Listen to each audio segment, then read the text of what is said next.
না, সে ব্যক্তি কি করলো? কুফর করলো। আর একটা হাদিসের মধ্যে এসেছে ওমান তারাকা ফাকাদ কাফারা, যে ব্যক্তি সালাত ছেড়ে দিল সেই ব্যক্তি কুফরি করলো, কাফের হয়ে গেল। আমি সঞ্চয় আমি ফতোয়া দিচ্ছি, যে ব্যক্তি সালাত কায়েম করবে না সে ব্যক্তি কাফের। সে মানে বাপ হোক আর দাদা হোক আর বেটা হোক আর যেই হোক, সালাত কায়েম করলে আপনি কাফের। ফতোয়া আল্লাহ রসুল দিয়েছেন, রসুলের থেকে ফতোয়া পৃথিবীর বুকে আর কে দিবে? কোন ব্যাঠা যদি বলতে পারে সালাত না কায়েম করলে কাফের হয় না, আপনি মুসলমানের বাচ্চা, আপনাকে সালাত কায়েম করতেই হবে। কি বলছেন? এটাই রসুলের হাদিস, যে মান তারাকা, আপনি ছেড়ে দিলেন ফাকাদ কাফারা, আপনি কাফের হয়ে গেলেন।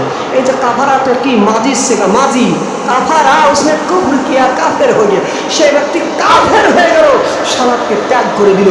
আর আপনার মতো মুসলমানের বাচ্চা হয়ে আপনি কিভাবে সালাত কায়েম না করে সারা রাত ঘুম করেন, টিভি দেখেন, সে দেখেন? দুনিয়ার বুকে কি আপনি চিন্তা করেন না যে আমার আজ মৃত্যু হলে পরে কাল দুদিন, কেমন করে